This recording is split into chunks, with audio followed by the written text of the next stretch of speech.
Chip Leer. Wildside.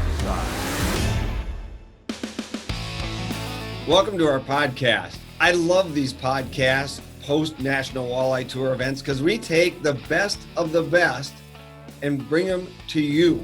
St. Mary's River was the starting place for our latest National Walleye Tour. Pete Schaefer took home first place, won over $80,000 at his third National Walleye Tour event.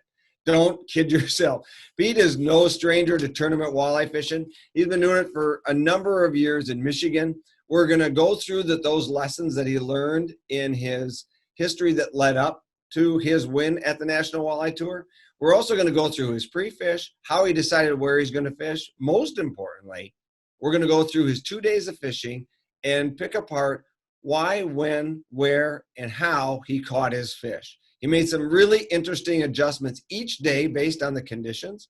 Plus, he had a secondary backup bite that he utilized each day before he came in and produced two very key fish that brought home his first place win. It's a great insight with Pete Schaefer. I know you're going to enjoy it.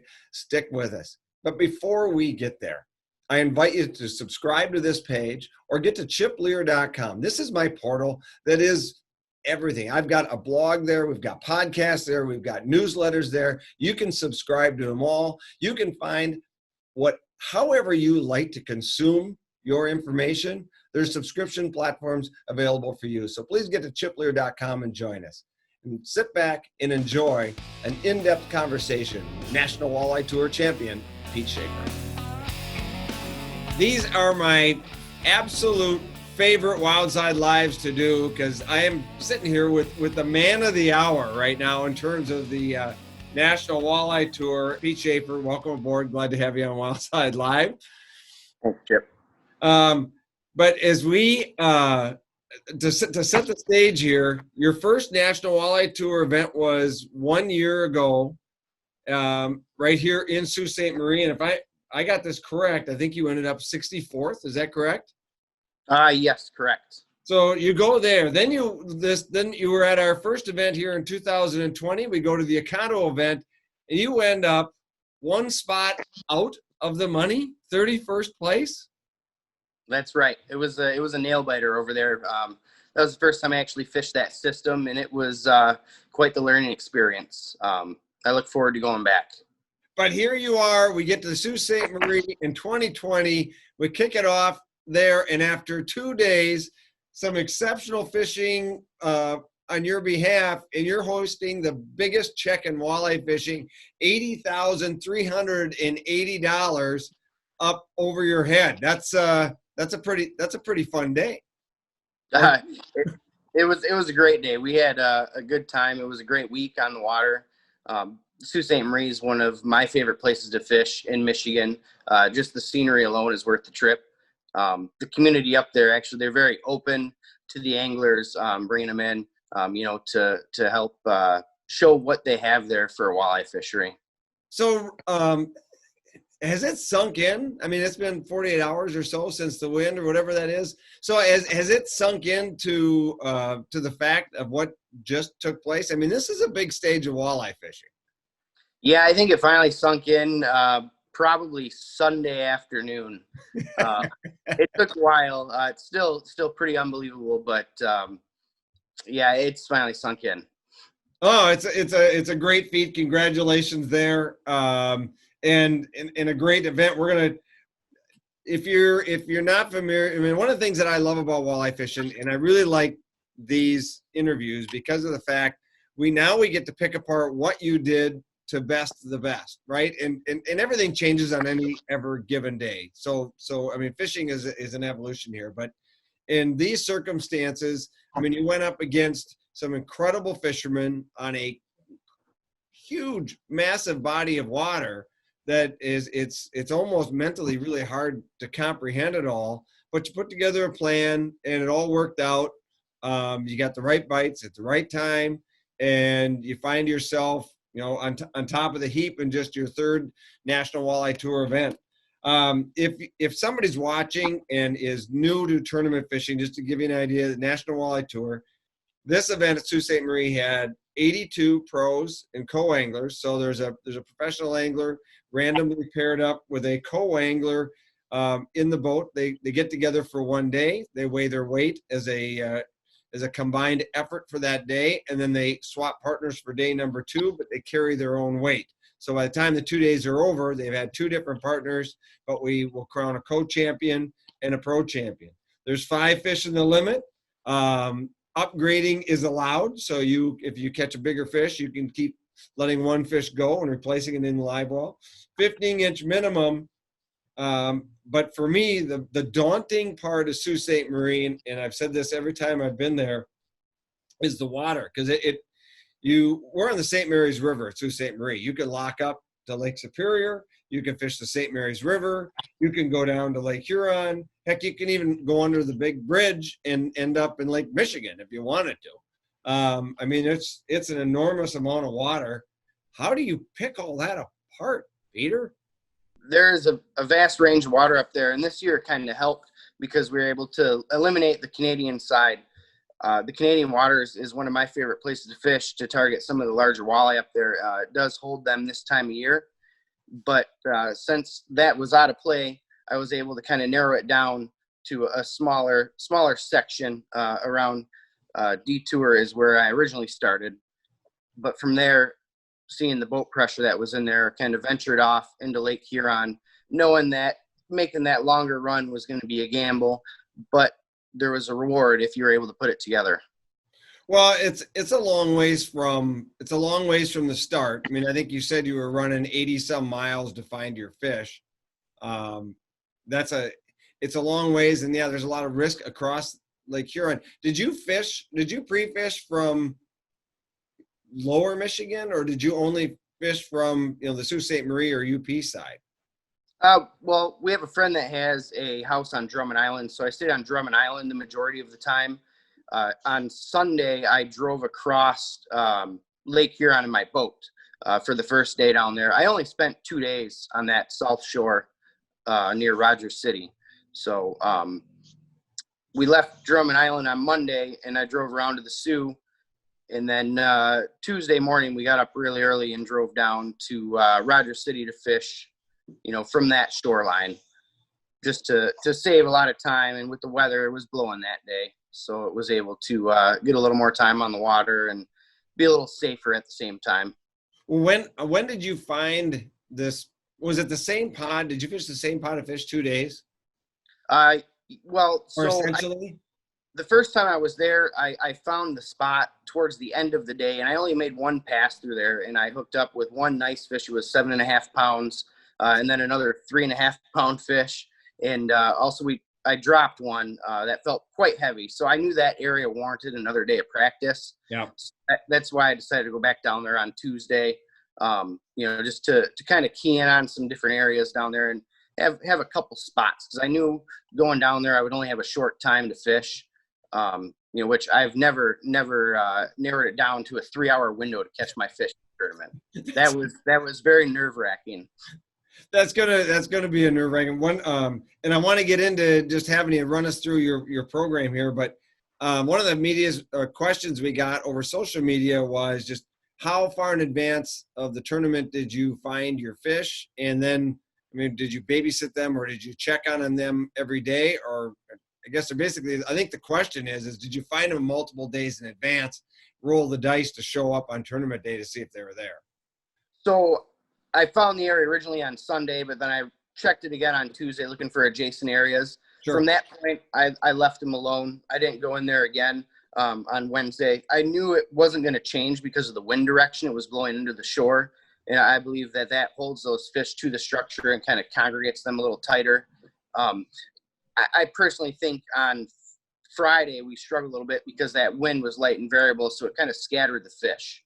Okay. That's what I struggled in the morning. But I found them and left them. I didn't think it was going to change at all, based on the wind blowing into the shore. Yeah, it hadn't changed that much. So run us through your days on day 1, day 2. We take off day 1. My gosh, what a beautiful morning. It was gorgeous. Sunrise was absolutely gorgeous. The water was still, it was as pristine as you could get. Oh, it was beautiful. We were fortunate that we actually didn't have that fog. This area is known for, it's pretty dense fog, this time of year in the morning. So, but that morning I was with Gary Spiker and we made that run. It took us about an hour and 45 minutes. It was quite interesting. It was the longest boat ride that Gary's ever been on. And he was, I think, excited about it. He was excited when we got there and he's excited when we started catching fish. So, but when we got there, we were setting the lines. And probably 15 minutes into the first pass, I was kind of in the hot area from where I left them, and we didn't touch anything. So I was a little nervous, but we kept going on the troll. Probably another quarter mile, we immediately had a double.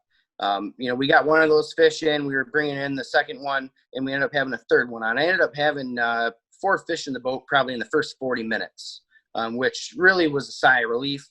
And they were quality fish too. I mean, they weren't 2-3 pound fish. They were nice, healthy fish. So what kind of area are we targeting to start? What's the scenario? So there's a shoreline shelf there that comes up to about 25 foot and it drops off gradually, into like 100, 150 foot, but we were maintaining in that 40 to 48 foot range. It was all rocky bottom. So are the fish relating to? Are they on this rock or are they suspended up above the structure? They were in the rocks. They're down in the rock. So what are you pulling over them to get them out of there? So this was a hot bait right here. We had the top 20 Smith Wick. Okay.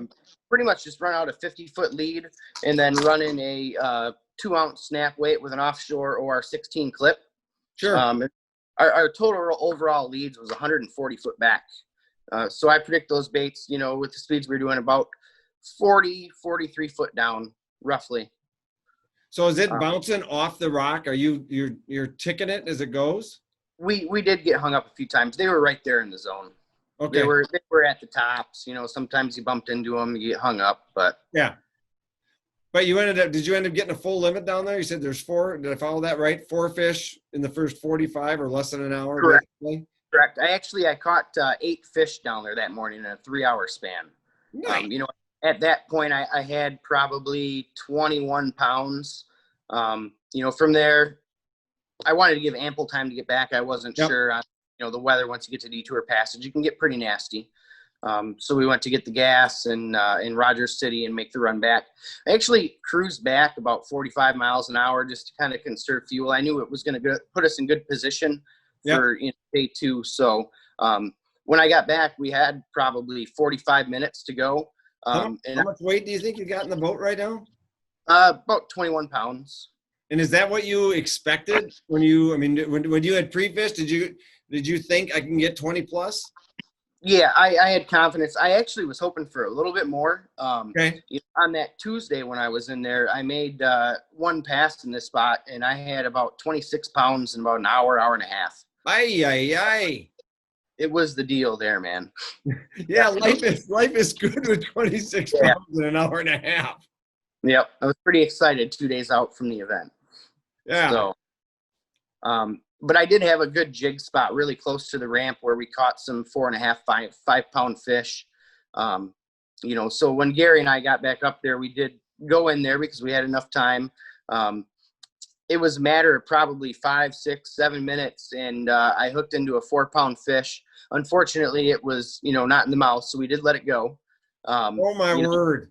Yeah. Would that have been an upgrade for what you had or close? Probably a ½ pound upgrade. We had our smallest fish that we weighed was dead, so I did have a ½ pound penalty there. So and it was probably a 4 pound fish, but so I slid back to make another drift through there, and within a matter of minutes, I landed a 5 pound walleye. It was a dandy. I mean, everything just fell together that day. What did you and you're kind of what kind of you're vertically jigging them or cast? Yeah. What are you doing? Vertical jigging, ½ ounce chartreuse jig heads with finesse fork tail minnows, the finesse minnows. Yep, very good. Nice. Yeah, that was nice. What was going through your mind at this point? Well, after I caught that fish, we put it in the box. We let one go. Yeah. And so we had one fish that was just barely hanging on, and it was one of our bigger fish. It was one that had to go on the scale. Yeah. So at that point, we actually, I decided that we need to bring it in, and we're just going to go into the stage and weigh in probably 20 minutes early, 25 minutes early, Okay. just to save that half pound, just to be on the safe side, Well, bounces up here, it's a big deal. I mean, fish care is a really big deal. Do you put anything in to take care of your fish? Yeah, I use the G juice. Okay. Putting that in, Yep. do you think that makes a difference? I believe it helps, definitely. Yeah. So Definitely. you go in there. I think I actually am I'm gonna see if I can get that up here. I think somewhere in here. There we go. You can see this one right now, can't you? Gary and I? Yeah. Can you see Yeah. that? Yes. Very good. Yeah. So that's nice. Everybody looks pretty happy there. We're very happy that day. And you came in about a half an hour early at this point? Yeah, they're about half hour, 25 minutes. Yeah, really nice. Really, really nice. Yeah, it's nice when a plan comes together like that in short order. So you end the day in, where'd we end up here? And you were in second place? Yes. And you're not that far. I think there's less than 5 pounds out of separate the top 5. There's less than 9 pounds separating the top 20. It's a tight race. Oh, it was very tight. I think I was a little more than a half pound out of first. Yeah. Did you sleep? No, I did not sleep. I was up about 2:30 that morning, sipping on a cup of coffee, just thinking about the day. I was actually on the fence about making the run on day 2. I've been watching the weather very closely. Okay. I knew it was going to pick up around noon, 1 o'clock, which it did. But I'm glad I made the decision to make the run. I knew there was something special there, and we had to get on them early and get it done. So you zip down there. You got a new partner on day 2, and what do you run into? Well, we got down there, Tim Berg and I, and we started up on the south end of the pass there. That seemed to be where I was getting more of the bites trolling from the south to the north on the previous day. Immediately setting up, we had 2 boards in, working on the third, and we had a fish on. And unfortunately, that fish came unbuttoned almost instantly. Working on getting the next one out, we had another one on. We also dropped that one as well before we could even get the board off. It was stressful at that point, but I knew they were there and I knew they were biting. So that was pretty reassuring. I continued to make my troll. It was about a mile long section that we were fishing, so it wasn't very long. About another 10 minutes in, we did land about a 4.5 pound fish, which was pretty nice. But from there, it pretty much kind of tapered off. I think I caught another 3 pound fish another 20 minutes later, but then it was an hour and a half, hour and 45 minutes before we even had another pullback. And that pullback came after that wind had picked up, shortly after, about 20 minutes after. Sure. After that wind picked up, we had that bite. I wasn't able to troll every which direction I wanted to, so we had to bring everything in and go back to the top and come back in through. Unfortunately, I didn't make that whole pass. We didn't have any bites, and I knew it was time to make a decision. It was about 11:50, I believe. So we brought everything in, and I was actually at that point, I had Rusty in the boat with me, the camera gentleman. Yep. And I made the decision to run back north after getting gas to go jig the river. But after I gave it a moment, I was driving away. I said, you know what, Tim, we're going to go into the shoreline here. The wind's been blowing in there for about 2 hours now. And we went in there, and on our first pass, we landed a 6.25 pound fish. And it was a dandy. It was a nice fish. So that warranted another pass through that area. So we picked up, went through again, and caught a 4 pound fish. And in there, we were running the Bandits and the Smithwicks, but this was the hot one in there. It's the cheap Sunglass Bandit, and we were just running them line. So this was a completely different shoreline than where you were before. This is somewhere after you fueled. Correct. No, this was before we fueled. It was in between the fuel and the main area that I was fishing. You obviously knew this shoreline, or you just picked it randomly? Well, I found it. I had caught some nice fish in there in practice. That was one of the areas that I had found on the Sunday that we fished there. Yeah. So I made a pass in there, I think on Tuesday, and I caught 1 fish. But on the tournament day, I did make a pass through there. We didn't get touched, so I kind of left it alone. I think those fish kind of scattered off that. It was shallower water. It was 17 to 24 foot of water. And I mean, you can see the rocks in 24 foot of water there. So there's no snap weights at all. We're just long lining these back out, back behind the boat there, because it's shallower. What is this water that you know really well? Like, fishing the Michigan Walleye Tour as you have in the past, and Lemon and Linwood, that you've gotten up and fished these areas before, or is this all just cold turkey? This section I have not fished before. Okay. I've never actually ventured north of False Presqu'île, which is over by Rockport. Yeah. So we kind of opened up our eyes a little bit to a new for us, I guess. So now, how much weight we got in the boat at this point, and how much time before you got to be in? Well, after we caught that second fish in that last spot, I think it was 12:45. I decided that we make one more pass through there, which we did, and ended up catching a nice 8-pound catfish. But I probably had 20 pounds, roughly, give or take, around there. They were nice fish. But, after I caught that cat, I knew it was time to get out there. It was 1 o'clock. So we brought everything in, put it away, because I knew we were going to be jigging when we got back. To get gas the first day, it took me about 20 minutes to get to the marina. To get gas on the second day from the fishing spot, it was about 35 minutes. It was 3 to 4 foot rollers, and we were going straight with them. So, that wasn't a very fun ride. I didn't want to beat the fish up too bad. Right. But I was able to get in there, get gas. The Rogers City Harbor, Wayne's the harbor master there. He did a phenomenal job getting us in and out with fuel. I maybe spent 10 to 15 minutes tops in there getting fuel. So they were very helpful on getting us back out and, head back up to the Sioux each day. So, and how long a run did it take you in the waves?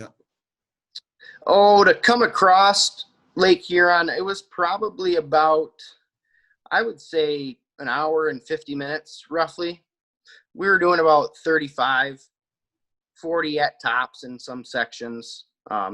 It wasn't as bad as going into them. We were, it was troughing and quartering the back edge of them. So, it was a pretty smooth ride for the most part. You just had to feather it a little bit, getting back and forth.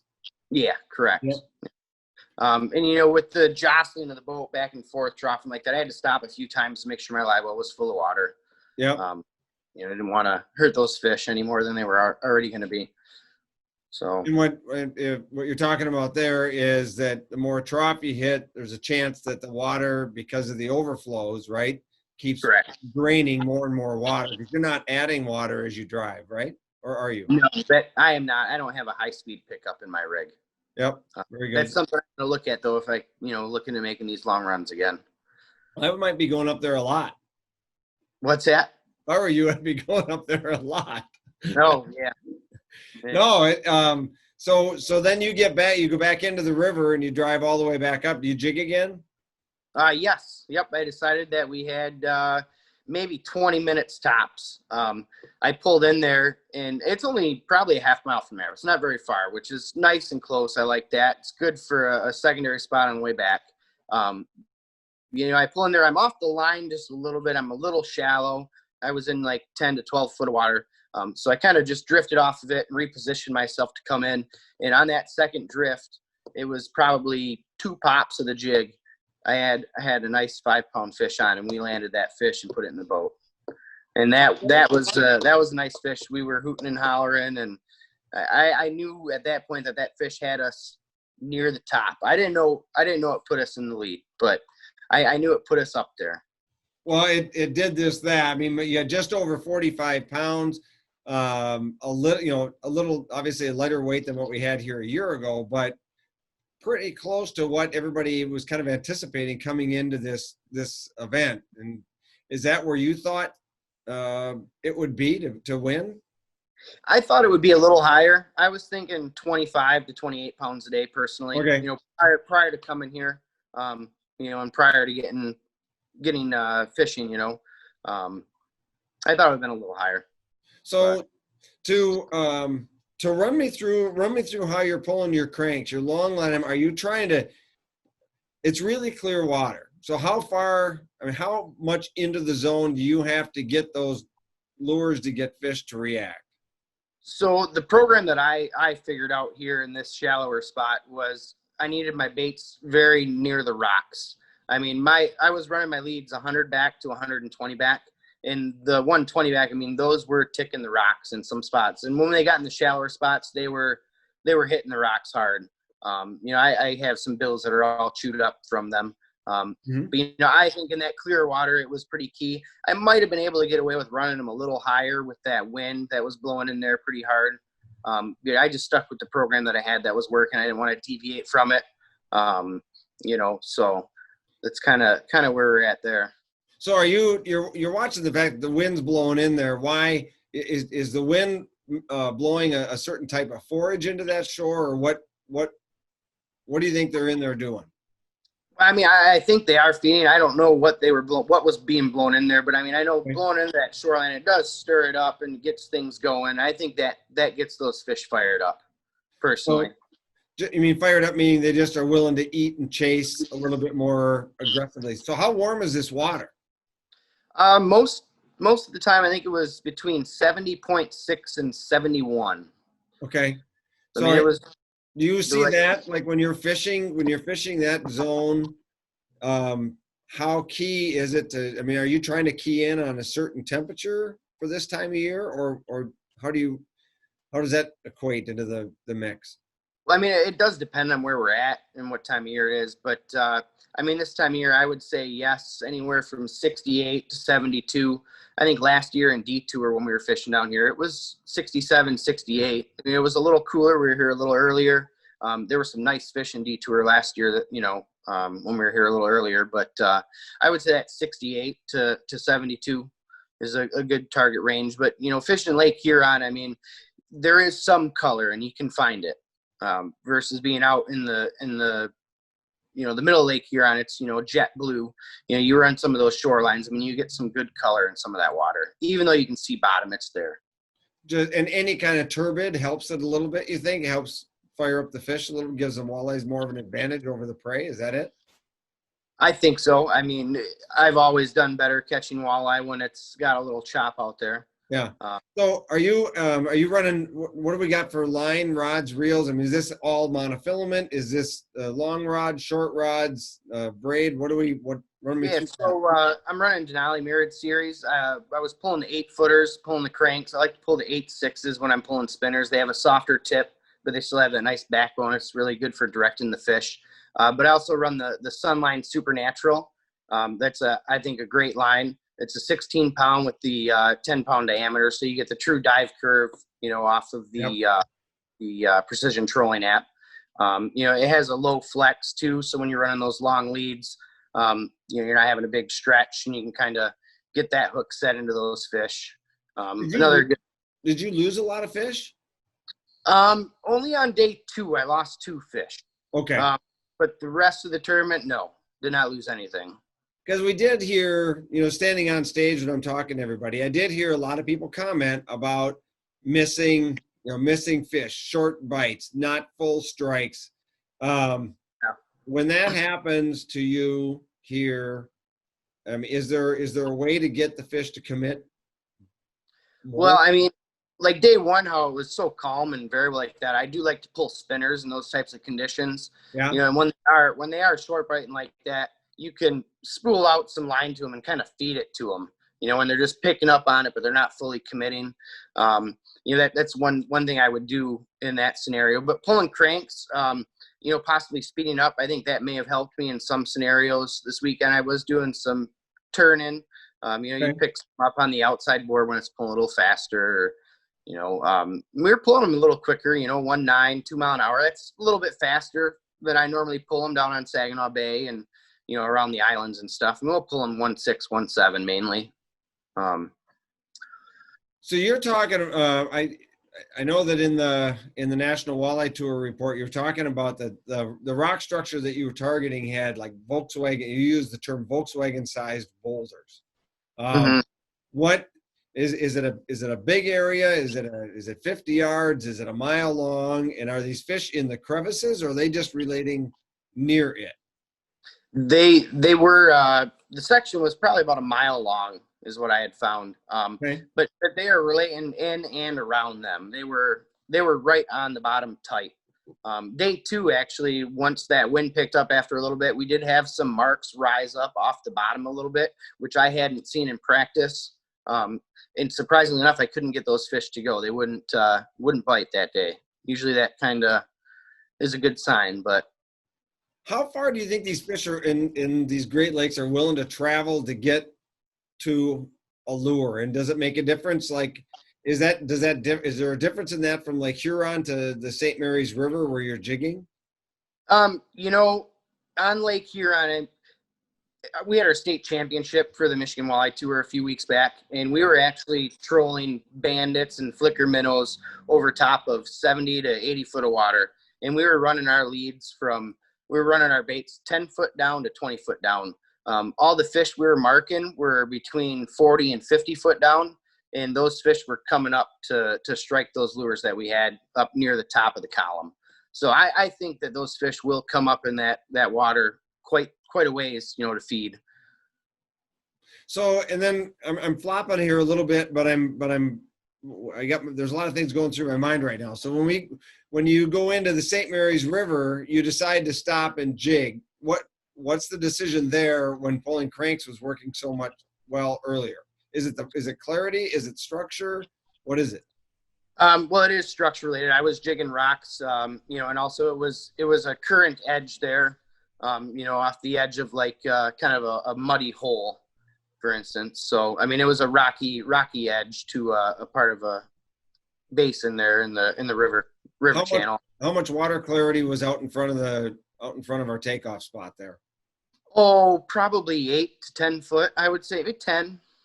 Yeah, so quite a bit less than out on Huron, right? Definitely. Yeah. Definitely.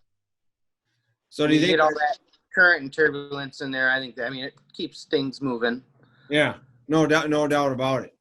So what do you not? I mean, you won, right? Hindsight, it's over. But don't you? Is there a part of you that's like, gosh, could I have done this on that jigging that hump? How many fish did you get in that hump? And did that hump reload? Right? I mean, that's the question. Right. That's the question. Being a river system, it's a constant reload. It can be.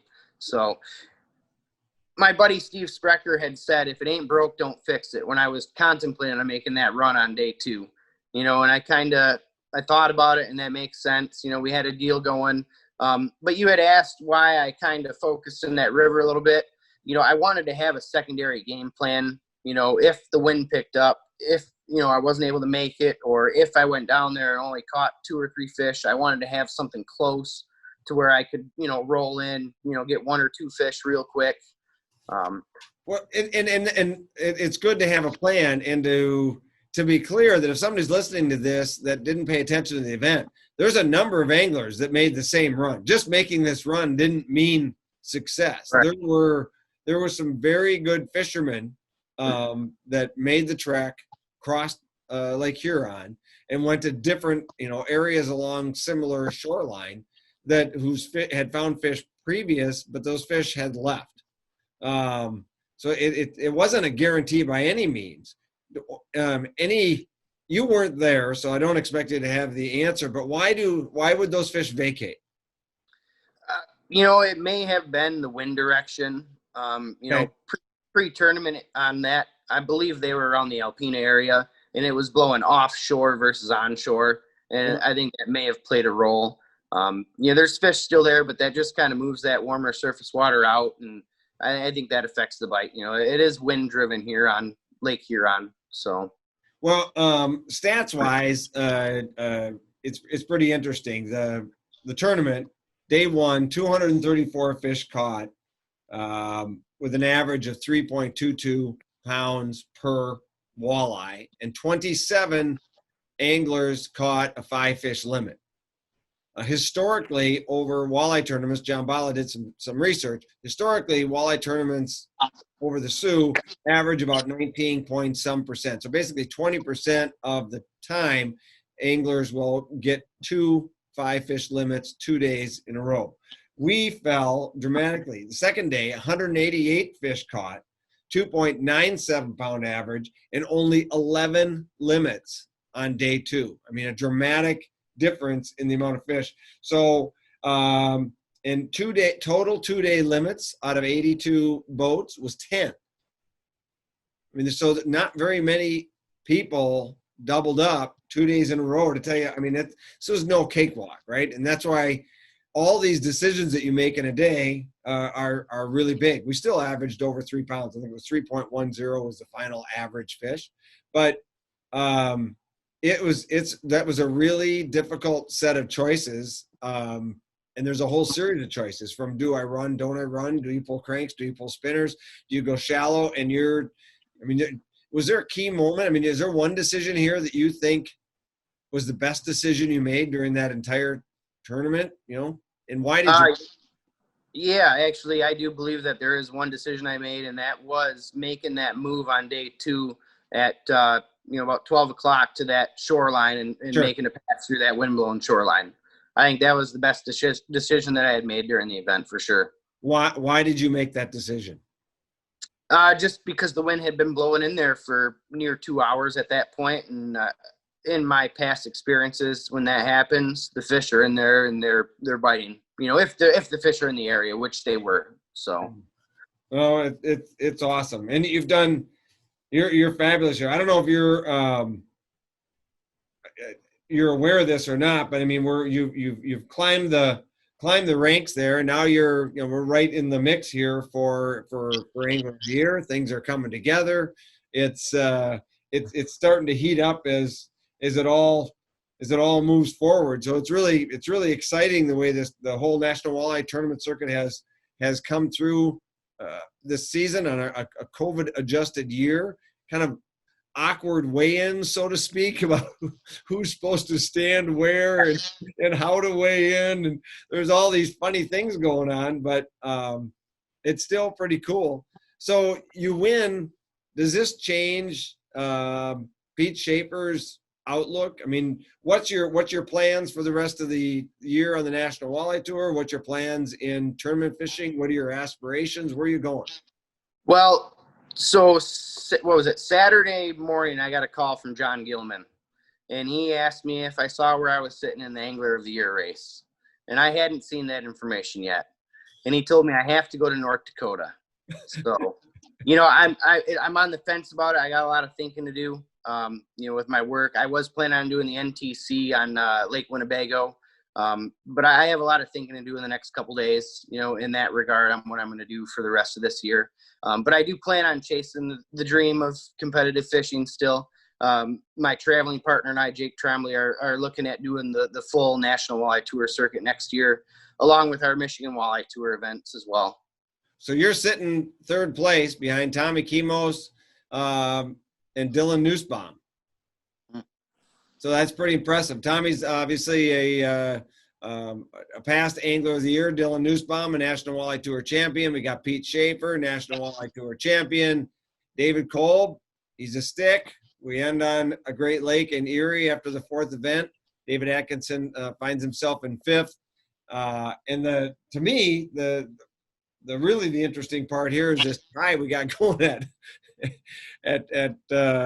basically at 5th place there when you tie Corey Springle and John Hoyer are tied with 362 points. But it's coming together. And that's pretty exciting stuff. So you're going to make the trek. We're going to go reservoir fishing. I'm thinking about it. You got to go. It's fun. Yeah, I know. It's a great opportunity. I don't think I can pass it up, but I do have some decisions to make, and I don't know. We'll see how it pans out. So you said you want to do more of this in the future. Where do you see yourself in walleye fishing? And I'm not going to push you too hard one way or the other, but where do you see yourself in tournament walleye fishing in 3, 4, 5 years? I hope to get to the point where I'm extremely competitive. I mean, I am extremely competitive, but I hope to get to the point to where I'm able to hang with, a lot of these big names in this industry, and maybe eventually someday become one of those big names. It's been a dream of mine, and I've committed to it, and it's a lifestyle that I've lived for the last 12 years. So, well, yeah, you said 12, 13 years. You've won a Michigan Walleye trail event, and those guys they're the best of the best in Michigan. That's a very competitive, any of these hometown regional type events like there is, and I follow that Michigan Trail. It's impressive. What these guys get done. You've won those. I think you were just 6th at the state championship. Is that right? Correct. Yeah, I mean you're getting it done. You're right in the mix of things all the time. Plus there's a gene pool around Linwood that's done pretty good in competitive fishing. Is that where your family's from? No, from Standish originally, which is just north of Linwood. Okay, so I mean, did you grow up in that area? Is there people, mentors, friends? How did you get into all this to get you to where you're at now? Yeah, so I did grow up in the area, but I left. I think when I was 22, I lived in Colorado for 2 years. I actually went to school to be a gunsmith. From there, I was offered a job at the Gander Mountain in Wausau, Wisconsin. So I actually worked for Tom Keenan for about a year or so, and that's kind of when I found out about this whole tournament fishing for walleye. I had bought a boat at the time, and I bought a boat when I was living there. I ran a Lund, a 17-foot Lund. But I moved home shortly after that, and that's when I started fishing the Michigan Walleye Tour and kind of teaching myself, a little bit of the game. Well, there's a learning curve. I mean, it's there's a lot of really good anglers, and everywhere we go, everything has its own little nuances. So I'm going to guess fishing the Michigan Tour probably taught you a lot. Is there anybody? I mean, who do you hang with at home? Is there guys that we would know that have really been your mentors? Yeah, I mean, John Gilman's been a big influence. Sure. He's an amazing decorated angler. Yeah. Talked to him quite a bit. He's been a pretty big influence. But there's a lot of local sticks too that I hang around. Matt Dubes, he actually won our team of the year last year with Kyle Everett and Jason Trapp, which is our prestigious award over here for Angler of the Year. So, but there's another group of more guys. Bob Leslie, he's a great stick. He's deadly with a jig pole in his hand on the Saginaw River. So, there's some great guys around here. Keith Dewald. He's a good guy. He's actually owner of Dewald Customs. He paints a lot of lures up for us. I actually have one here. This is one that we were getting him on in Detour. It's Flicker Minnow, number 11, that he had painted up. And this actually was hot on Green Bay as well. Cool. He does a phenomenal job painting for us. So is there a presentation that we think Pete Schaefer, we should think trolling crankbaits, or we should think what? I like pulling spinners, actually. That's kind of been my bread and butter when I first started learning how to do this. And yep. I mean, that's what I really enjoy doing, but man, I love pulling cranks now. And I've been pulling them for a while, but they're productive. You cover water fast when you got to get it done quick. You're moving, you're covering the water and getting the bait in front of the fish. So, and that's what you like about it. The fact that you can turn and burn and adjust them. Yep. What do you have anything you're looking to? What are you working hardest to improve at? I would say jigging, vertical jigging, and pitching. Casting while ripping wraps, or I bought a few moonshines. I didn't touch a fish on them in Detour, but I can see you. I can see you wanting to improve your vertical jigging, considering the fact you upgraded your bag each of the 2 days of the National Walleye Tour to take you home the biggest prize. Yeah. Yeah. Sure. Not many people can call their shot. Just pull up on the hump. That's how we write it, right? When you make your tour plan for the day. Oh, by the way, I'm going to come back here and I'm going to catch a big one on the hump, upgrade, and then I'm going to just go across the way here and hit the timekeeper and call it a day. It'd be nice to happen that way every time, Yeah. But nice when a plan comes together. Oh, it's wonderful. It's wonderful. But you got a real gig too, right? I mean, you're an account manager, is that right? Correct. I'm account manager for American Maintenance and Cleaning Services. And how long have you been doing that? That'll be 8 years in January. You got a good boss? Yeah. It's actually my brother-in-law, Carrie Winter. And then my office manager there, her name's Tanya Spencer. They put up with me and my addiction to fishing. So I know you understand how an addiction to fishing can get in the way of things, and they put up with me doing it. So Well, it kind of gets under your skin, doesn't it? Especially now, but now you've tasted first place, and that's a pretty sweet taste. Yeah, it was very, very sweet. So how old are you? I'm 34. 34, family? I have family. I'm not married. I don't have any kids. Okay. But I have my mother and 2 sisters and a brother. Very good. Cool. Are you the only, does everybody fish? Are there other family members that fish? Or did you, guess I'm looking at if it came up through the family, or is it all friends that taught you? So, my brother fishes a little bit now. Before, he never would fish. He fishes with his neighbor out on Saginaw Bay. They pull spinners or little crankbaits, throughout the summer. I'm actually really impressed because he was never a sportsman or outdoorsman. So it's pretty awesome that he's getting out there. I've been trying to get him on my boat, actually, recently to go out and fish. What is it that trips your trigger to get out and go? Is there a certain part of the sport? Is it the competitiveness? Is it trying to outwit fish in a certain situation? What is it that really, when you're pulling away from that dock, what are you feeling? Well, the competitive side of it definitely is the drive for me, but I also, the camaraderie fuels it between anglers. There's a lot of great sticks around here, and we have a lot of fun, poking at each other and stuff. That's probably the 2 things that fuel this addiction for me. Yeah. Definitely is the competitive aspect of it, and then the camaraderie of anglers. So you talk about wanting to get out and doing the entire tour. Right now it's 3 events and a championship. And listening to all the rumors that are going on in the fishing world right now, there's lots of discussions about more events and different events. And what's the perfect national tour schedule for you? Is it more events, less events, bigger events? For a guy that's got a regular job, at least at this point, right? And what does that look like? What works for you? Well, for me, I think the current format's pretty good, just for a guy with a regular job. It allows me to potentially fish them all. As far as timing, I will tell you, this COVID year, though, everything was running a little tight. I think we were on Green Bay 2 weeks ago or 3 weeks ago. Yeah. So it was pretty tight this year, but I made it work. And, I think the schedule is pretty good. The 3 qualifiers in the championship for me in my current situation. You find a lot of, when you got to the National Walleye Tour, your first event, was it intimidating? You'd done a lot of years doing the Michigan Walleye, but what were the first events like when you showed up there a year ago?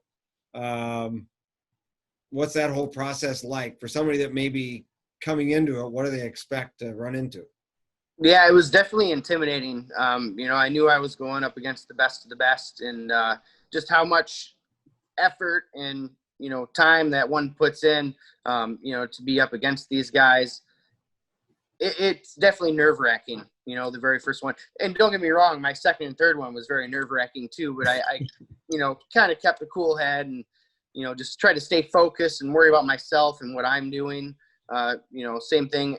And I do like the format of having a co-angler, because you can share knowledge with them. You make a lot of good friends along the trail, and the more you like the camaraderie thing. I think that's the part that I think about the most, is the more time we spend on the road, the more you get to know people, and, the closer everybody seems to get. So that kind of all plays out together. Definitely. So you're also in the you're active at home too. You're like a board member of the Michigan Walleye, right? Yeah, I'm on the board for the Saginaw Bay Walleye Club. Saginaw Bay, excuse me. Yeah. Yep. They host the Michigan Walleye Tour. Yeah. And actually this COVID year was our 25th anniversary. We had big plans for the year. Unfortunately, we, as a board, we decided to postpone the 25th anniversary schedule until 2021. So we have big things coming next year. We actually have one event where first place is $25,000 for a $500 entry, I believe it was. So if people want to learn more about it, where are they going to find it? You can go to the MichiganWalleyeTour.com, or you can check out our Facebook page, Michigan Walleye Tour. Very good. Yeah. So one more series of questions here. Your rig. what are you fishing out of? Did it make a difference on your run, or would it have made a difference if the wind would have come up? And I bring this up because of the fact the boats are getting bigger, they're getting faster. It's almost too much. I mean, or is it? No, it's definitely, they are getting a lot bigger and a lot faster. I'm not in a race car or anything like that. I'm running a 2006 Ranger 621 VS with a reliable 250 Yamaha. I've had great luck with that motor. It's a nice motor. So I felt very comfortable making that long trek in that boat, in that motor. You're comfortable. Yes. Oh, yes. That's all I got. It's been very enlightening. It's great to get to know you even better, Pete. I'm really happy for you in your first place finish. I'm excited for you, and should you decide to make the trek to North Dakota, obviously we would love to have you there. But I think you'll enjoy yourself along the way, because it's a pretty impressive fishery. It's a lot of fun, and it's gorgeous, absolutely gorgeous country. That's what I've heard. All right. Well, best of luck, because this is it. As you're watching this, please leave questions and comments down below, and let us know. We're gonna follow up with you. And in the information page, I will have social media links all to Pete Schaefer's social media pages, and get you in contact with him directly. Thanks for joining us on Wildside, Pete, and best of luck to you in North Dakota. Thank you, Chip. Thanks for taking time to join us on the Wildside podcast today. Please hit the subscribe button. Let us know what you think in the comment section below, or get to chipleer.com and find other platforms that you would like to subscribe to as well. Of course, strongly encourage you to sign up to the newsletter, because that keeps you up to speed on everything that's happening in our world, and make sure that you get the latest podcasts, the latest blogs, and all the latest information delivered right to your home. Thanks for joining us, and have a great day.